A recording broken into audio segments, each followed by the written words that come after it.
Hello everyone मैं कल्याणी आज एक नतुन भिडिओ लै आपनालोকৰ মাজলৈ पुনৰ আহিলোঁ। আজি ধুনীয়া কালাৰফুল ক্ৰোটন প্লান্টৰ বিষয়ে কিছু সৰু সৰু কথা পাতিম আৰু এজোপা প্লান্টক বৰ বিশেষ কেয়াৰ যত্নৰ প্ৰয়োজন নাই তথাপিও সৰু সৰু কিছুমান কথা আছে সেইখিনি আমি পাতিম আজি আৰু এই ভিডিঅ'টো বিশেষকৈ নতুন যিসকল নতুন গাৰ্ডেনাৰ নতুনকৈ ফুলনি বাগিচা আৰম্ভ কৰিছে তেওঁলোকৰ কাৰণে বেছি উপযোগী হ'ব। এই প্লান্টটোৰ এই ক্ৰোটন প্লান্টটোৰ হেলদি গ্ৰোথ হেলদি পাত আৰু ইয়াৰ বেমাৰ আজাৰৰ পৰা কেনেকৈ ৰক্ষা কৰি ৰাখিব পাৰি কেনেকুৱা জেগাত ৰাখিব লাগে এই বিষয়ে আমি কথা পাতিম। তেন্তে আহক আমি ভিডিঅ'টোৰ মাজলৈ যাওঁ। প্ৰথমে ক্ৰোটন প্লান্টৰ কাৰণে কেনেকুৱা মাটি বনাই লৈছোঁ সেয়া দেখাই দিওঁ। এইখিনি সদায় মই অইন ফুলৰ কাৰণে যেনেকৈ বনাওঁ তেনেকৈ বনাই লৈছোঁ। এভাগ মাটি এভাগ বালি আৰু এভাগ কম্পোষ্ট আৰু অলপমান মই ধানৰ বাকলিও মিলাই দিলোঁ আছিলে আৰু লাগিব ফাংগিচাইড মিলাই এইখিনি ৰেডি কৰি ল'লোঁ। সকলো প্লান্টকে আচলতে ৱেল ড্ৰেইন মাটিৰ প্ৰয়োজন হয়। পানী ৰখি থকা মাটি কোনো প্লান্টেই ভাল নাপায়, কোনো প্লান্টৰ কাৰণে ভাল নহয়। তেনেকৈ ক্ৰোটনৰ কাৰণে এইখিনি মই এনেকৈ বালি মাটি ধানৰ বাকলি যিখিনি ৱেল ড্ৰেইন কৰিবৰ কাৰণে মই সেনেকৈ বনাই লৈছোঁ।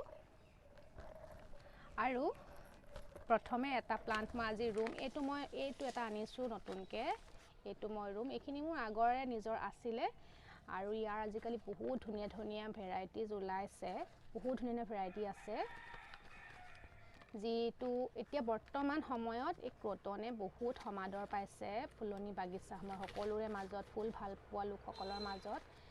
আৰু ময়ো তেনেকৈ দুই এটা কালেকশ্যন কৰি আছোঁ আৰু এইটো আনিছোঁ নতুনকৈ, এইটো আজি ৰুই দেখুৱাম। আৰু এইফালেও কিছুমান মই কাটিং কৰিছোঁ, কাটিং আনি এইটো এটা হয় ভেৰাইটি হয় অলপ ৰেড য়েল্লো গ্ৰীণ, এইটো এটা পচাই ৰাখিছোঁ হৈছেগৈ আৰু হ'ব আৰু এইফালেও এই দুটামান এইকেইটা আছে। এইটো এনেকুৱা পাতৰ, এইফালেও এনেকুৱা পাতটো অকণমান একে নিচিনা এইকেইটা পাতকেইটা, এইকেইটাও পচোৱা দিন হ'ল, এইকেইটাও হ'বগৈ সোনকালে। আৰু আহক এতিয়া এইটো আমি ৰুই লওঁ। এইজোপাৰ কাৰণে এনেকুৱা ডাঙৰ টাব এটাই লৈছোঁ, প্ৰায় 8 ইঞ্চৰ। গছজোপা ডাঙৰ যিহেতু মাটিখিনি ভৰাই ল'ম এনেকৈ। টাবৰ তলৰ বাটকেইটা ফুটাকেইটা ভালকৈ আপোনালোকে চেক কৰি ল'ব যাতে পানী ভালকৈ ওলাই যায়। এজোপাৰ পৰা এতিয়া মই বেগটো উলিয়াই ল'ম আৰু এই টাবটো তেনেকৈ আধালৈকে মাটি ভৰাই লৈছোঁ।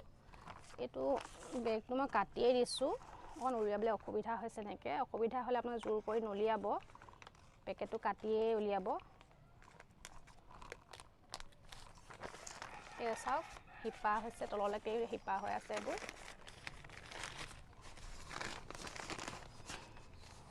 এইজোপা পূৰা শিপা হৈ আছে চাওক এয়া।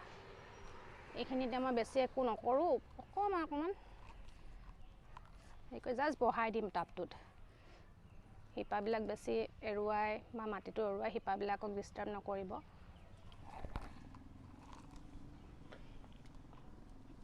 এজোপা এনেকৈ মাজতে বহুৱাই দিছোঁ। এই ক্ৰোটনৰো পানী দিয়াৰ নিয়মটো সেই একেই।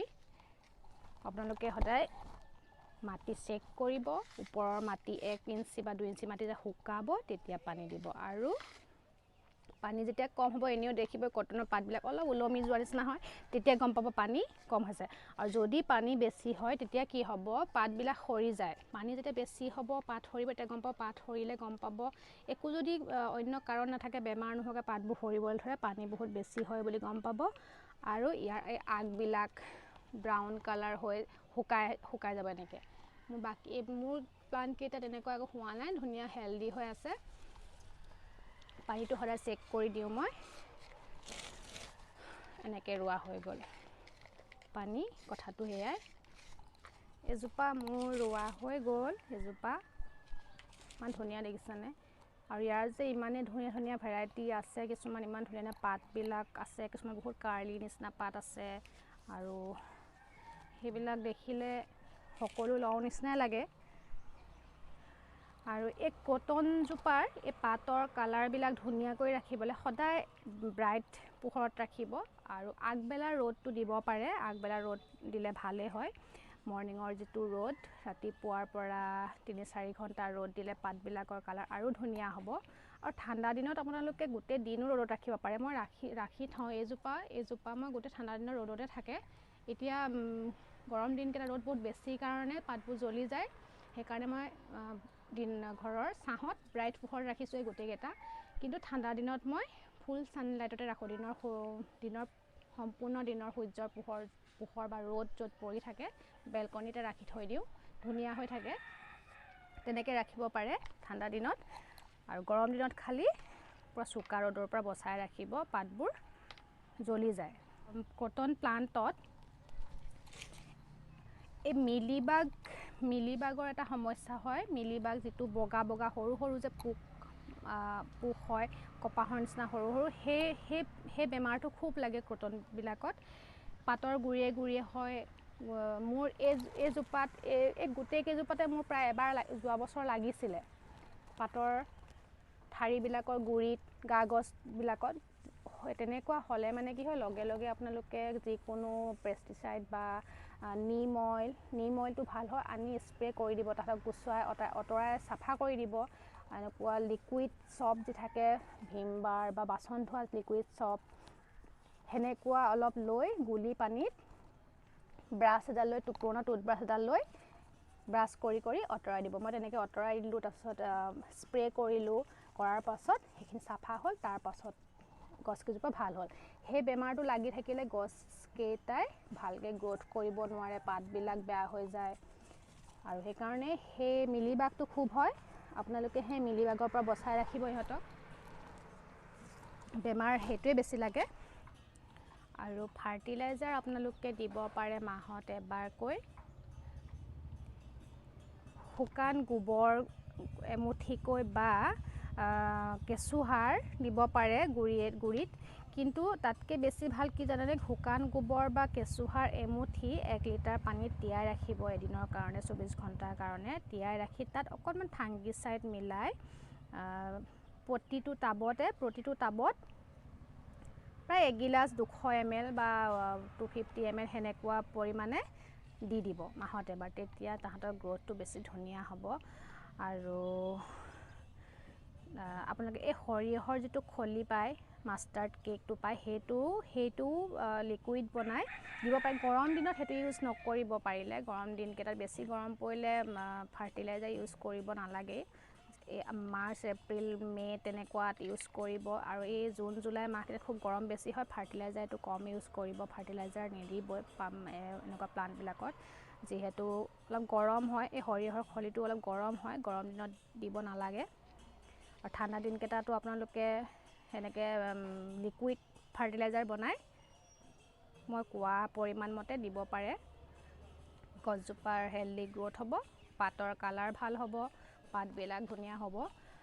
আৰু ইয়াক কেনেকৈ প্ৰপগেট কৰিব পাৰি, কেনেকৈ